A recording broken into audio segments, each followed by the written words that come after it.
여러분, 이 자리에 오신 우리 성도님들은 예수님을 믿는 분들이십니다. 어떻게 예수님을 알게 되셨고 또 믿게 되셨는지 각자 다르시겠죠. 저는 참 초등학교 3학년 때 그 선생님이 가르쳐 주신 그 시간이 참 감사하고 지금도 기억이 납니다. 그 선생님의 성함도 잘 기억나지 않는데 한양제일교회 서울 노원구에 있는 우리 월계동에 있는 교회입니다. 그 선생님께서 그날 요한복음 3장 16절 노래를 가르쳐 주시면서 그날 수업을 하신 기억이 지금까지도 납니다. 우리가 아시는 얘기죠. 하나님이 세상을 이처럼 사랑하사 독생자를 주셨으니 이는 저를 믿는 자마다 멸망치 않고 영생을 얻게 하려 하심이라. 하나님이 세상을 이처럼 사랑하사 독생자를 주셨으니 이는 저를 믿는 자마다 멸망하지 않고 영생을 얻으리로다. 요한복음 3장 16절. 이제 설교 끝내면 되는데 그때는 그 말이 뭔지를 잘 모르고 그리고 또 그 다음에 교회도 한동안 안 다녔어요. 제가 왜 그랬는지 기억은 잘 안 나지만 근데 그 말씀과 그 노래는 제 마음속에 지금까지도 제가 들었던 첫 번째 말씀처럼 제 삶에 있었고 친구를 따라서 중학교 때 다시 교회를 열심히 나가면서 교회 썸머 캠프 같은 수련회에 가서 선생님이 들려주시는 예수님의 십자가와 부활의 사건에 대한 말씀을 전해 주시는 그 말씀 속에 그 예수님이 너를 위해서 죽으신 거고 그 예수님이 너의 죄를 용서해 주시기 위해서 십자가에서 돌아가신 거야 라고 하는 말씀이 제 가슴에 들려질 때 저도 모르는 마음속에 감사와 감격으로 그 예수님께 내가 회개하게 되고 그 예수님의 마음을 받아들이면서 예수님을 나의 주님, 나의 구원자십니다라고 고백하면서 예수님을 믿는 사람으로 지금까지 살아오는 걸음을 걷게 되었습니다. 여러분에게도 예수님을 만난 일이 있으실 거고 예수님이 나에게 어떤 분이신가라고 하는 것이 인격적으로 또 개인적인 시간을 통해서 이루어지신 기억이 있으실 것입니다. 우리에게 그것을 전해줬던 누군가의 가르침과 누군가의 전해줌 그리고 그것을 듣게 했었던 공동체의 시간들이 오늘 우리로 하여금 이 자리에 있게 했다고 믿습니다. 우리는 복음을 들어본 사람이고요. 우리는 우리를 향한 하나님의 마음을 전달받아서 알고 모여있는 사람들입니다. 그래서 우리는 주님을 예배하는 이 시간에 함께 있는 것이죠. 그럼에도 다시 우리는 생각해 봅니다. 그때의 예수님의 마음이, 그때의 예수님의 우리의 사랑이 내 가슴을 지금도 뛰게 하고 있는가?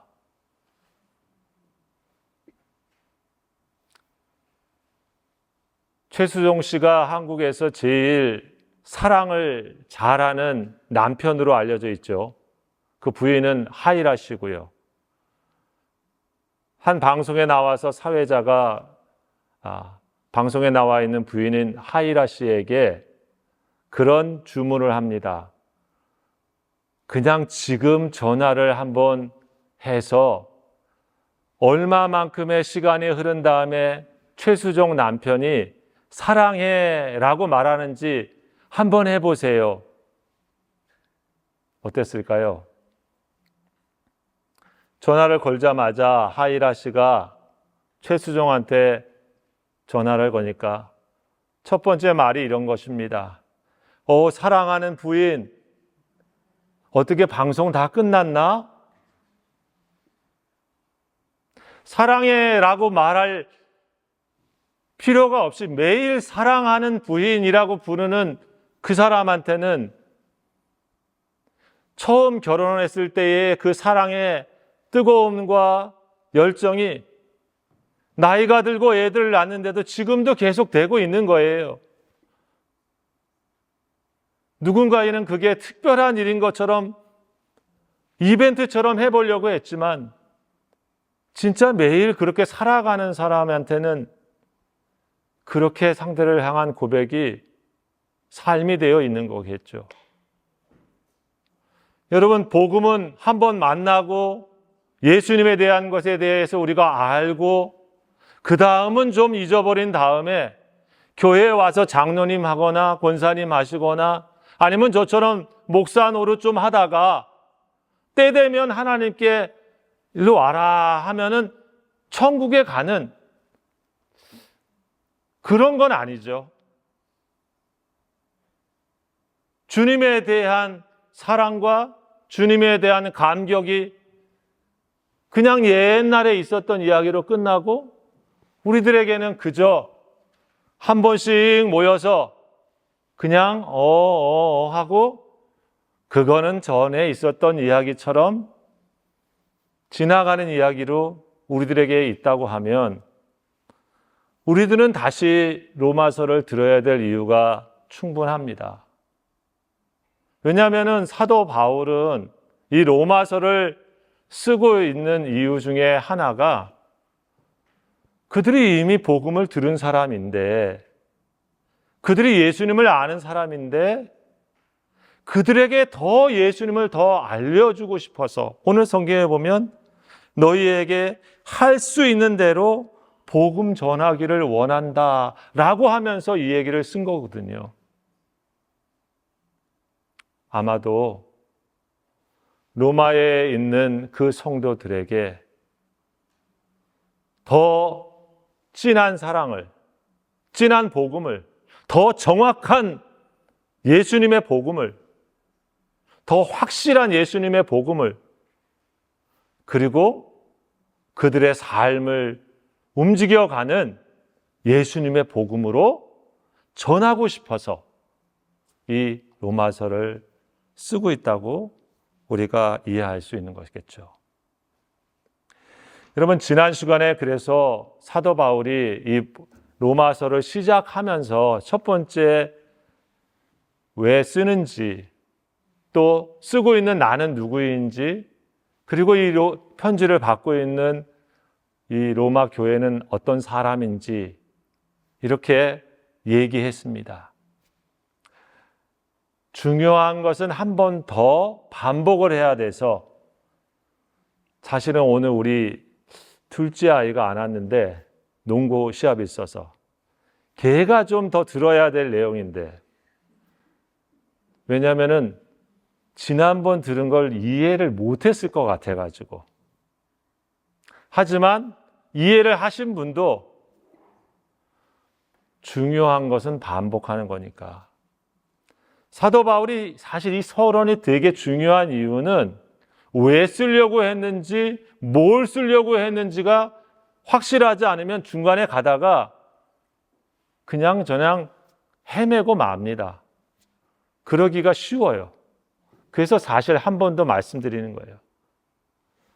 사도 바울은 뭘 쓰려고 로마에 했느냐면 복음이 무엇인지 복음을 들은 사람에게 다시 한번 데피니션을 얘기해 주고 있어요. 디파인 하는 거예요. 정의를 다시 한번 얘기해 주고 있어요. 내가 복음에 대해서 얘기를 할 건데 복음이 뭐냐 하는 얘기부터 확실하게 꽝꽝꽝 해놓고 시작을 한다는 거죠.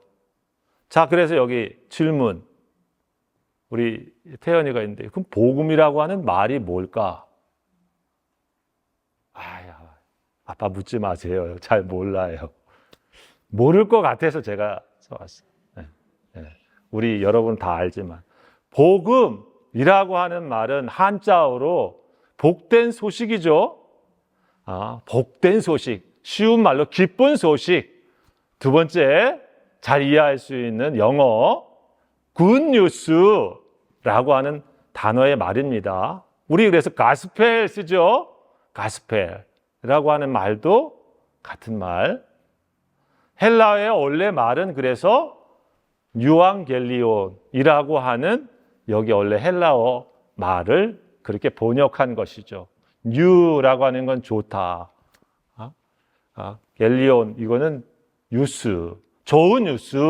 그 위에 사실은 이 말을 쓰고 있는 당대의 표현으로 보면 복음이라고 하는 말은 로마 시대에 돌아가면 황제가 이렇게 등극을 할 때 와 복음 기쁜 소식이다 새로운 황제 왕의 등극 아니면 저 마라톤 평야에서 우리가 적군과 싸우고 있는데 드디어 승리했다 와 승리의 소식 좋은 뉴스 라고 할 때 유앙겔리온이 썼어요.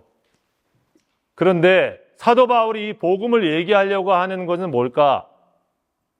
세상의 왕의 등극이나 세상의 전투에서 우리가 드디어 이겼구나 하는 얘기를 전해주려고 하는 게 아니고 그래서 오늘 뭡니까? 하나님의 복음. 하나님으로부터 온 복음에 대한 얘기를 나는 쓸 거다. 라고 얘기를 하는 겁니다. 그럼 하나님으로부터 온 기쁜 굿뉴스는 뭐냐? 라고 얘기하면서 그거는 바로 그 아들에 관한 이야기. 주 예수 그리스도인 하나님의 아들에 관한 뉴스가 복음이야. 가장 기쁜 소식이야. 라고 얘기를 하고 있습니다. 그러면서 얘기를 하고 있죠. 그 예수님은 옛날 선지자들인 이 구약의 모든 것에 약속하신 대로 오신 약속의 성취야. 약속이 이루어진 분으로서 오신 거야. 여러분 그래서 구약 성경을 언급하고 있지 않지만 간단히 얘기하면 이렇습니다. 창세기 3장 우리 15절에 우리가 범죄한 다음에 하나님께서 뱀에게 하신 말씀이죠. 우리가 말하는 소위 원복음이라고 표현하기도 하지만 그 얘기가 뭡니까? 인간이 타락한 다음에 하나님께서 하신 말씀이에요. 여자의 후손과 네가 원수가 될 거다. 근데 여자의 후손, 너 후손으로부터 네 머리를 상하게 할 것이다. 라고 하는 말씀을 하고 있죠. 그 예언의 말씀이 창세기입니다. 자, 그 다음에 두 번째 말씀이 뭡니까? 그래서 선지자인 이사야 11장 1절에서 2절에 이렇게 말하고 있습니다. 이새의 줄기에서 한 싹이 나며 되게 시간 관계상 다 있지 않은 겁니다. 이새는 누굽니까? 다윗의 아버지. 그죠? 다윗의 아버지로부터 한 싹이 난다라고 하는 것은 그 다윗의 자손들을 의미하고 있죠. 그러면서 무슨 얘기가 더 나옵니까? 미가서 5장 2절 우리가 잘 아는 베들레헴 에브라다야 라고 하면서 너는 작지 아니하다. 유다 족속에서 한 다스리는 자가 나올 것이다. 구약에 아주 오실 예수님에 대한 예언, 미리 말씀하신 겁니다. 그렇죠. 그래서 여러분 마태복음 제일 처음에 동방 박사들이 왔을 때 어디에서 예수님 나는 거야? 어디에서 메시아 나는 거야? 막 연구를 했죠. 유다 족속에서 거기 베들레헴 거기 에브라다 거기래 라고 한 게 이 말씀의 기초에서 그들이 간 거죠. 여러분 그 말씀이 어떻게 이루어졌다? 예수님이 베들레헴에서 태어나심으로 오셨다라고 얘기를 바울이 지금 언급하면서 중요한 얘기를 합니다. 무슨 얘기를 합니까? 그분은 다윗의 자손이야 라고 얘기를 하고 있습니다. 다윗의 자손이어야 메시아가 되는 겁니다. 그렇죠? 아까 예언의 성취죠. 메시아는 다른 말로 말하면 그리스도입니다. 똑같은 말이에요. 같은 의미의 말입니다. 헬라어 히브리어 메시아. 그래서 그들은 지금도 메시아를 기다리죠. 근데 그 메시아가 누구의 자손이어야 되냐면 다윗의 자손. 그렇죠. 여러분, 그래서 마태복음 1장 1절의 말씀이 뭡니까? 아브라함과 다윗의 자손 예수 그리스도의 계보라. 족보, 가족 관계죠. 예수님을 소개하는 첫 번째가 뭡니까? 그래서 아브라함과 다윗의 후손이야. 그래야 메시아니까. 그래서 복음서의 처음 시작을 그분이 이런 분이야 라고 증명하는 거예요. 첫 번째. 그 얘기가 바로 오늘 이 로마서의 한 구절에 나와 있는 거죠. 그래서 유대인들에게 그분이 메시아구나 라고 하는 걸 한 번 더 말했습니다. 두 번째, 육신으로는 다윗의 혈통에 나셨지만 또 누구? 성결의 영, 성령으로는 죽은 가운데 부활하셔서 하나님의 아들로 선포되신 분. 오늘 첫 번째 얘기죠. 성령으로는 그분이 십자가에 죽으시고 부활하셔서 하나님의 아들이시다. 저분이 하나님의 아들이시다. 여러분, 복음서의 두 번째인 마가복음의 시작이 어떻게 됩니까? 그래서 우리 한번 읽어보겠습니다. 시작. 하나님의 아들 예수 그리스도의 복음의 시작이라. 왜 예수를 그렇게 소개하고 있는지 복음서 가스펠이라고 하는 곳에서 예수님에 대해서 이렇게 소개하고 있다. 그 예수는 하나님의 아들이야. 그 얘기를 시작하고 있습니다. 하나님이 우리에게 들려주신 복음은 예수님에 대한 것이고 그 예수님이 누구냐에 대한 것이었는데 그분이 바로 메시아이고 그분이 바로 우리의 그리스도 하나님의 아들이야. 이 말을 왜 하고 있을까요? 그래야 그분을 통해서 우리가 구원을 받을 수 있는 분이라고 하는 것이 거기에서 나오기 때문에 그렇습니다. 여러분, 너무나 심플한 얘기 같지만 사실은 지난번 설교의 마지막에서 그래서 다른 겁니다.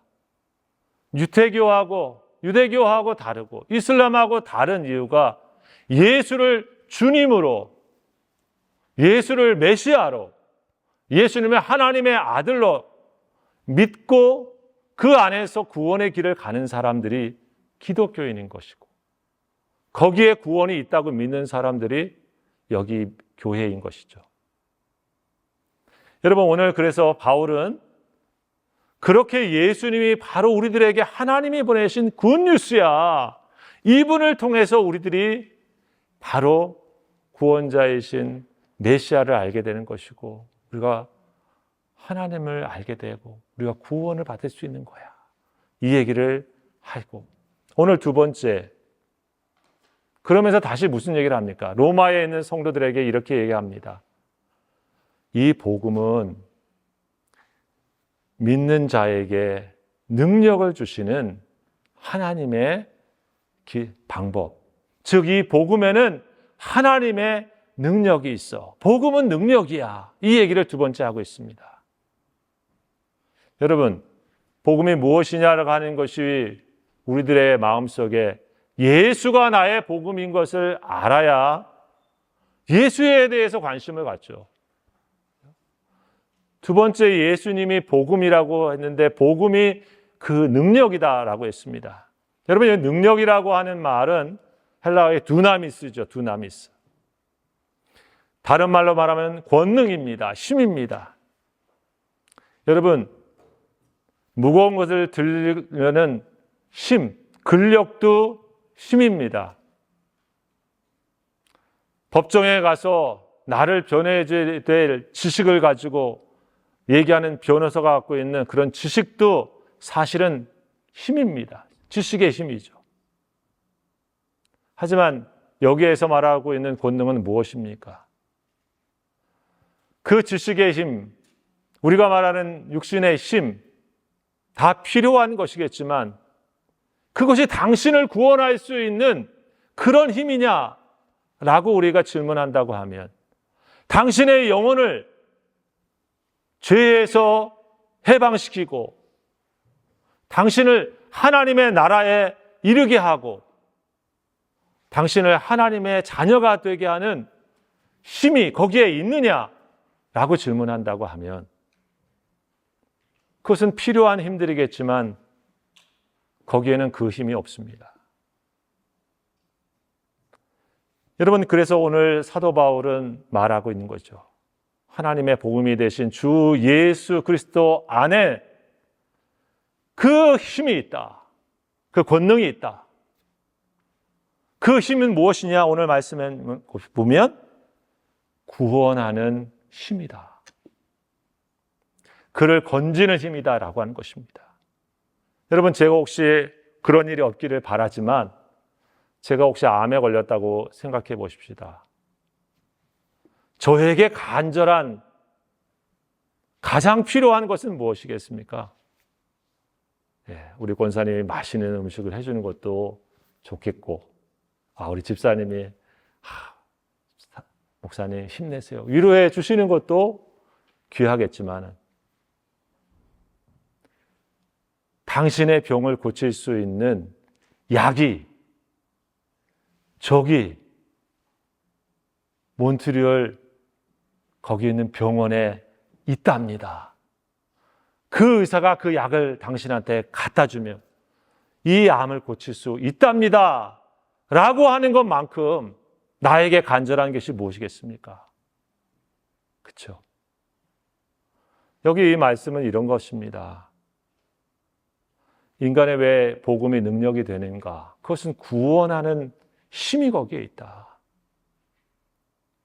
다른 것이 아니라 바로 우리 인간들을 고칠 수 없고 해방할 수 없는 죄와 사망의 자리에서 우리를 세이브해가지고 다시 원래의 자리인 하나님의 자녀의 자리로 우리를 옮겨 놓을 수 있고 우리의 죄를 용서할 뿐 아니라 그 죄의 지배를 받는 자가 아니요 죄를 이기고 하나님의 기쁨과 능력으로 살 수 있는 사람으로 갈 수 있게 할 수 있는 비결이 길이 여기에 있다 라고 알려주는 것, 그것이 복음 안에 있기 때문에 능력인 것입니다. 여러분, 그래서 우리가 말하는 두나미스는 무엇입니까? 바위같이 단단하고 거대한 산과 같은 것을 다이나마이트 같이 폭파시켜서 거기에 터널을 뚫듯이 예수님의 복음은 하나님과 우리 사이에 막혀있는 콘크리트와 같은 거대한 죄의 덩어리를 깨뜨려서 부숴서 우리를 하나로 연결시키고 우리가 하나님의 나라에 들어갈 수 없는 잠겨져 있는 문을 부서뜨려서 우리가 문을 열고 갈 수 있는 길을 열어주시는 통로가 되시는 유일한 길이 예수에게 있다. 그래서 힘이라고 하는 것입니다. 세상의 도덕이 그렇게 우리를 만들어줄 수 있나요? 우리가 배운 지식이 우리를 그렇게 만들어줄 수 있는 것인가? 우리가 알고 있는 철학적 깊이가 우리를 그렇게 만들어줄 수 있는가? 바울은 이것을 다 경험해봤지만 아니구나라고 우리들에게 말하고 있는 것입니다. 진짜 같은데 그것은 다 짝퉁이고 그거는 진짜 같은데 진짜 능력이 없는 것들이라고 선포하면서 오늘 우리들에게 복음은 우리의 살아있는 능력이고 살게 하는 힘이라고 말해주고 있는 것이죠. 우리 아들이 집에 있는 가방 하나를 팔라고 엄마한테 물어봅니다. 그 가방에 스케이트가 옛날 오래된 스케이트가 있는데 엄마 이거 루이비통이야? 15년 전에 중고로 우리 한국분한테 스키를 살라고 담아서 그분이 저희한테 준 가방인데 가방 겉 모양이 잘 모르지만 뭐 L자 있고 이렇게 있어요. 엄마가 뭐라고 그랬겠습니까? 참, 그게 루이비통이면은 우리한테 좋겠냐? 참. 혹시나 좀 돈이 될까 팔아보려고 지금. 참. 여러분, 바울이 안타까운 건 그겁니다. 루이비통 같이 생겼는데 진짜가 아닌데 저게 뭐가 될까 하고 그렇게 그것을 애지중지하는 것처럼 가짜 신들을 따라서, 가짜 복음을 따라서 자기를 구원해 줄 힘이 없는 다른 알지 못하는 로마의 그리스의 수많은 신화와 신들을 섬기고 있는 그들의 한복판에 저거 다 가짜야 하고 그것을 터뜨리는 윤봉길 의사가 도시락에다가 폭탄을 가지고 일본 수뇌부에 던지는 그런 심정과 같이 로마 한복판에다가 지금 복음을 가지고 던지는 심정으로 아직 연약하고 아직 서 있지 못하고 아직은 이렇게 대형 교회 같이 뭐 엄청 서 있지 아니하는 그 로마의 성도들에게 복음의 권능을 가지고 거짓된 것들을 다 무너뜨리려고 이 복음을 던지고 있는 겁니다. 여러분, 왜 능력인가? 지식이 아니에요. 그냥 교리 그런 게 아닙니다. 베드로가 예수님을 만난 다음에 뭐라고 그랬습니까? 내가 없지만은 은과 금은 내게 없지만은 내게 있는 것으로 내게 주노니 곧 나사렛 예수의 이름으로 일어나 걸어라. 예수 그리스도의 이름에 권세가 있으니까 황제의 이름이 아니라 만왕의 왕이 되시는 예수님의 이름으로 일어나 걸어라 라고 하니까 거기에 구원의 역사가 일어납니다. 여러분, 복음의 능력이 있는 것은 그 예수가 임마누엘로 저와 여러분과 함께 지금 그리고 영원히 같이 계시기 때문에 그런 것이죠. 복음을 만난 바울은 그래서 이렇게 살기로 작정했습니다. 갈라디아 2장 20절에 난 예수와 함께 십자가에서 죽었어. 그리고 난 예수님이 함께 십자가에서 죽은 다음에 부활하신 것처럼 나는 예수와 함께 살고 있어. 나는 살았지만 내가 산 게 아니고 내 안에 그 예수님을 믿는 믿음으로 예수님이 임마누엘로 나와 함께 살고 계셔. 내가 지금 살아가는 나의 삶은 복음을 들은 사람으로 그 예수님을 믿는 믿음으로 나는 내일을 살아. 바울은 자기가 넘어졌기 때문에 실망하거나 자기가 실패했기 때문에 낙망하거나 자기의 인생을 이제 그렇게 보는 사람이 아니라 주님을 만난 새로운 창조된 피조물처럼 자신의 인생을 보고 있습니다. 내 안에 하나님이 나와 함께 계셔서 지금부터 영원까지 나와 함께 인생을 걸어가시는 하나님의 자녀로 나를 부르시고 그분과 함께 살아가는 존재로 나는 여기에 있다. 이 마음을 가지고 바울이 가고 있다고 믿습니다. 우리 사랑하는 성도 여러분, 저도 기도하면서 그런 기도합니다. 예수의 복음이 바울을 뒤흔들어 그의 인생의 삶이 이렇게 그를 살아가게 한 것이라고 하면 내가 오늘 만난 그 예수가 나의 삶에 그와 같은 인생으로 나를 이끌어 주셔서 내가 전하는 그 예수의 이름이 내가 살아가는 예수님의 발걸음이 다른 이들을 하나님의 나라로 이끄는 징검다리가 되어주고 작은 다리가 되어져서 그들도 나처럼 예수의 생명을 가진 사람으로 살게 되기를. 우리 사랑하는 성도 여러분, 우리가 이 자리에 있는 것은 이 땅에 살면서 그 예수님의 피 묻은 복음을 다른 이들에게 전해주고 나타나게 해서 그들도 저와 여러분과 같이 하나님 안에 살게 하려고 지금 우리에게 있는 것이죠. 우리가 살아가는 귀한 남은 여생, 또 이 한 해 동안에 저는 함께 기도합니다. 바울의 심정이 나의 심정이 되어주고, 바울이 인생을 걸었던 예수의 만남이 나의 만남이 되어주고, 바울이 그의 인생을 다해서 살아갔던 복음의 능력이 나의 능력이 되어져서 내 삶 속에서 그 예수님의 향기가 나는, 예수님의 이름이 높여지는 그런 삶이 되기를, 우리 성도들이 이 한 해 동안 그 마음으로 함께 같이 사실 수 있기를 주의 이름으로 축원합니다. 기도합시다. 주님,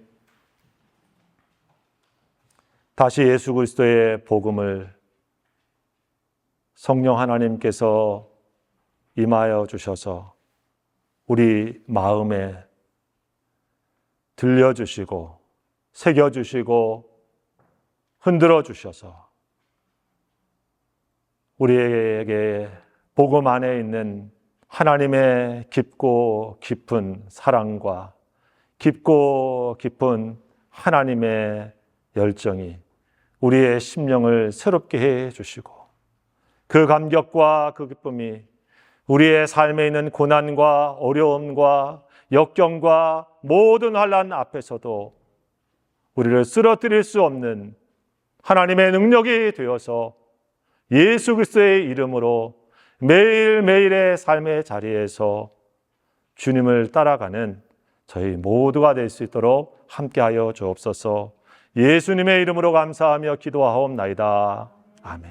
이제는 우리 주 예수 그리스도의 은혜와 우리 아버지 하나님의 원하신 사랑하심과 성령님의 역사하시고 교통하시며 충만케 하시는 귀한 은혜가 복음의 능력으로 이 땅에 살기를 다짐하며 나아가는 모든 성도들 머리 위에, 저들의 가정 위에, 피 흘려사신 몸된 교회 위에 지금부터 영원토록 함께 하옵시기를 간절히 축원하옵나이다. 아멘.